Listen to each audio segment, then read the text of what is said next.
मैं आपसे एक बार एक पहले वर्ल्ड व्यू से शुरुआत करना चाहूँगा। हमने पिछले 18 महीने बाजार में करेक्शन देखा क्योंकि इंटरेस्ट रेट्स चलते गए। इस समय इंटरेस्ट रेट्स ग्लोबल ग्रोथ पे आपका क्या ऑब्जर्वेशन है? देखिए, दुनिया में तो जो बड़े देश हैं, अमेरिका है, जो पूरा यूरोपियन कॉन्टिनेंट है, जापान है, they are all becoming older. और इट वाज इनएविटेबल कि जैसे आप बूढ़े होंगे आपकी इनकम कम होती जाएगी एंड वो जीडीपी शेयर जो उनकी दुनिया में थी वो कम होनी चाहिए।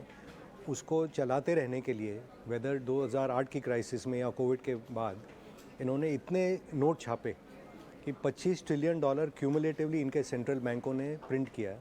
तो जो ग्लोबल जीडीपी थी उसको ऑप्टिकली आपने 75 से 100 कर दिया, बट रियल जीडीपी तो ग्रो नहीं हो सकती है खाली नोट छापने से। इसलिए इन्फ्लेशन उसका इफ़ेक्ट है कि वही चीज़ों की कीमतें बढ़ गई और वो उनको डैम्पन करने के लिए उन्होंने रेट बढ़ाना शुरू किया, जो कि शॉक लगना चाहिए था सिस्टम को।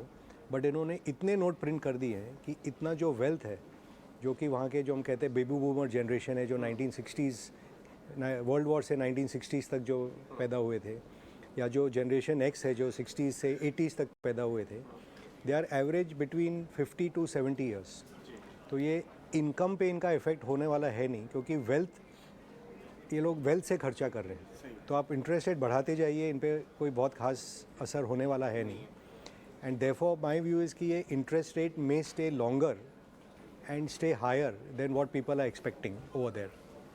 मैं आपसे ये जानना चाहता हूँ कि आप पूरे दुनिया भर के अंदर ट्रैवल करते हैं, आप कैसा कैसा देख रहे हैं इस समय?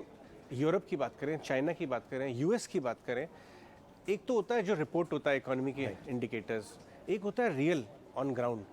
मामला काफ़ी ख़राब है आपको लगता है structurally? On ground definitely things are bad. Stock market वहाँ के डिस्गाइज कर रहे हैं जो रियलिटी है। जैसे अमेरिकन मार्केट में जो टॉप 8 कंपनीज़ हैं उन्होंने मार्केट को पकड़ रखा है ऊपर, जो फैंगमेंट जो हम लोग नाम कहते हैं। बट जो 490 कंपनी है उनके टॉप 500 में, दे हैव बीन डिक्लाइनिंग। और जो सोशल कंडीशन आपको सड़कों पे भी दिखते हैं, होमलेसनेस है या इंफ्रास्ट्रक्चर डिके हो गया है, जो एंटरप्रेन्योरियल स्पिरिट है अमेरिका में तो खैर फिर भी बरकरार है। बट लैरी समर्स ने बहुत अच्छी एक्सप्रेशन दी कि बोली China has become a jail, Japan is a hospital and Europe is a nursing home. क्योंकि बूढ़े हो गए हैं या जैसे चाइना में एकदम लेफ्टिस्ट टर्न हो गया है, तो there is trouble in the world. और ये ऊंचे इंटरेस्ट रेट में जो के शेप हम इंडिया में बात करते हैं, वहाँ पे तो बहुत एविडेंट है कि 75% wealth is with this baby boomer and next generation. तो उनको इनकम पे या इंटरेस्ट रेट पे कोई असर नहीं दिख रहा है, तो वो कंज्यूम करते रह रहे हैं। नीचे वाले एकदम बुरी हाल में हैं। इसीलिए लुई विटॉन का stock price all time high पे पहुंच गया। Louis Vuitton goes to all high and Dollar General goes to new low. क्या बात, ये दुनिया हो गई है। तो ये बताइए कि ऐसे में हाँ जी, इंडिया जो एक सुपीरियर ग्रोथ की वजह से एक चमकता हुआ सितारा है, आईएमएफ ने कहा, सभी ने कहा, मैकेंजी ने कहा ये डेकेड नहीं सेंचुरी हमारी है। आप इस बात से इत्तेफाक सो रखते हैं? ये एकदम जो हम कहते हैं ना, all the events have conspired कि इंडिया के फ़ायदे में चीज़ होए। क्योंकि जैसे लोगों को वहाँ वर्क फ्रॉम होम की आदत लग गई, या वेल्थ इफेक्ट के कारण उनको काम पे वापस नहीं आना है, या उन्हें फाइनली रियलाइज़ हुआ कि थोड़ा वर्क लाइफ बैलेंस चाहिए, तो अब वो आपके पास वर्कर मिलेंगे कहाँ से? प्लस ये जो ब्रेक्सिट एंड इमिग्रेशन के जो फाइट चालू हो गए हैं सब जगह, तो जो फ्री मूवमेंट ऑफ लेबर भी थी वो भी बंद हो गई। सो अब if you need large quality skilled manpower, whether for services और फॉर मैन्युफैक्चरिंग, और आपको चाइना से भी डील नहीं करना है मैन्युफैक्चरिंग में, तो एट स्केल फर्स्ट टाइम ये हो गया है कि इंडिया से आप बैक ऑफिस भी यहाँ बनाइए, सॉफ्टवेयर सर्विसेज भी यहाँ लीजिए, और यहाँ से मटेरियल भी बनाइए। और उसका जो जैसे बोलते हैं आहा मोमेंट हुआ जब एप्पल ने कहा कि हम इंडिया में आके केवल, इस साल का तो रन रेट 10 बिलियन एक्सपोर्ट का है after making iPhone here, but ये 100 बिलियन की टारगेट है उनकी। तो जैसे जब जी आई थी इंडिया में सॉफ्टवेयर सर्विसेज ढूंढने, या जब सुजुकी आई थी यहाँ पे गाड़ी बनाने, तो पूरा इकोसिस्टम डेवलप हो गया। इंडिया का जो मैन्युफैक्चरिंग, हार्डवेयर, सेमीकंडक्टर इंडस्ट्री का ये kind of I call iPhone moment, ये एकदम केओस अमेजमेंट होगा यहाँ पे। इनफैक्ट ये आपने बड़ी अच्छी बात की कि टिम कुक तो आए, उन्होंने पूरा हला बलू बहुत ही शानदार स्टोर्स डाले, बट मैन्युफैक्चरिंग पहले शुरू हुई थी। अब हमारे टर्म्स पे, इंडिया के टर्म्स पे टेस्ला भी इच्छुक है सेटअप करने के लिए। Chinese car makers also, Chinese car makers, तो हर फील्ड में हम देख रहे हैं कि वहाँ के दिग्गज कंपनीज यहाँ पे आके हमारे टर्म्स पे, तो ये बहुत स्ट्रक्चरल बदलाव दिखता है। स्ट्रक्चरल चेंज है एंड काफ़ी जो सप्लाई साइड रिफॉर्म सरकार ने किए थे कि आपके टैक्स रेट कम हुए, IBCI, GST ने पूरा एक मार्केट कर दिया, तो जो वेलोसिटी है देश में वो बढ़ गई। जबकि पहले हर जगह हम कहते थे ये एक्सट्रैक्टिव इकोनॉमी है कि ये 10 लोग को पकड़ के इनसे ज़्यादा टैक्स निकालो। तो ये जो वाइडनिंग ऑफ टैक्स बेस की कोशिश हो रही है, अनऑर्गेनाइज को ऑर्गेनाइज में थ्रू GST सब आ गए अंदर टैक्स नेट में, और वो बढ़ते ही जाएगा। और ये टोल नाके बंद हो गए, ऑक्ट्रॉय नाका बंद हो गया कि फास्ट मूवमेंट ऑफ गुड्स होना चाहिए। तो road, rail, airport, port, infrastructure जो क्रिएट हुई है, and the attitude of the administration has become कि let us be an enabler. और जो गरीब से गरीब इंसान है, उसके घर में बिजली, सड़क, पानी, गैस सिलेंडर, इंश्योरेंस, उनके हेल्थ के लिए सब चीज़ पहुंचाया जा रहा है। तो ये एक्चुअल जो डेवलपमेंट दिखनी चाहिए ग्रास रूट से, और फिर इंडस्ट्री में जो ये स्प्रेड हुआ है कि now ease of doing business is definitely getting better. ये नहीं है कि हम India has become 1, 2, 3 in the world, but from 150 to come to 50 also is a big achievement. तो आपके पास जब बात करते हैं मनीष जी की, आपने 30-35 साल बाजार का और इंडियन इकोनॉमी का चार्ट है आपके सामने, और जो जो इनपुट्स गए, जो 8-10 सालों में बदलाव आए हैं, जिन स्ट्रक्चरल चेंजेस की आप बात कर रहे हैं, क्या सेटअप हो रहा है नेक्स्ट 10-20 ईयर का व्यू अगर हम लें तो किस तरह की बात कर रहे हैं? देखिए, जैसे हर इंसान के मन में, हर परिवार में जो चाहत होगी कि हम बच्चे को अच्छी शिक्षा दें, अपने पेरेंट्स को अच्छा हेल्थ केयर दें, हम घूमें फिरें, ट्रैवल करें, एक्सपीरियंस करें, हमें बेटर एंड बेटर गुड्स मिले घर में, घर अच्छा हो, वो इट्स अ ह्यूमन ट्रेंड दुनिया भर में। तो जो अमेरिका में हुआ, फिर जो यूरोप में हुआ, फिर जो चाइना में हुआ, वो भी यहाँ होगा। और उसके आपके पास सारे आंकड़े हैं कि इतने सालों से जब मैं बात करता हूँ कि 1997 में इंडिया और चाइना 1 मिलियन गाड़ी बेचते थे। आज इंडिया पहुँची है 3.5 मिलियन गाड़ी पे, चाइना है 26 मिलियन गाड़ी पे, और वो एवरेज गाड़ी टोयोटा ऑल्टिस है जी, नॉट की मारुति आल्टो। तो ये पोटेंशियल है कि क्या ग्रोथ हो सकता है गाड़ियों में, घरों में। आज हमारी टोटल AUM पूरे मॉर्गेज इंडस्ट्री की 700 बिलियन या ऐसे कुछ नंबर होगा, वहाँ पे $6 ट्रिलियन है, क्योंकि हर चाइनीज़ के पास घर है, इनफैक्ट एक्सेस घर बन गए वहाँ पे। जो इंफ्रास्ट्रक्चर क्रिएशन हुई है वहाँ पे अपने से 5 गुना ज़्यादा है। स्टील जो हम 100 मिलियन टन बनाते हैं, वो ऑलमोस्ट 900 मिलियन टन बनाते हैं। हम 300 मिलियन सीमेंट कंज्यूम करते हैं, वो 2.2 billion tonne steel cement consume करते हैं। फिर AC की बात करें, गर्मी की देश है, हम 6-7 मिलियन AC बेचते हैं, वहाँ पे 230 मिलियन AC बिकते हैं।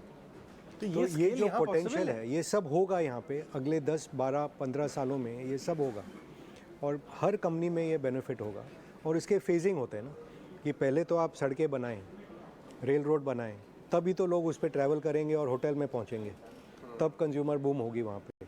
तो देयरफॉर फेज़ 1 में अपने जो कैपिटल गुड्स है, इंफ्रास्ट्रक्चर है, डिफेंस है, रियल एस्टेट है, ये सब में आप देख ही रहे हैं जो उछाल है वो जस्टिफाइड है।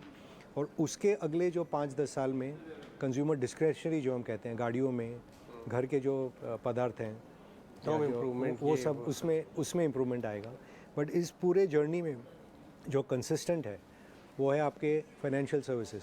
तो वो एक तरीका बेस्ट व्हीकल तो बेस्ट है, वहाँ बैठे रहिए। और ऐसा अगर आप आंकड़े भी देखें, जो हम जैसे हंसते थे बैंकों पे 5 साल पहले जब क्राइसिस में थे, आज आप नंबर देखिए, स्टैगरिंग नंबर्स हैं।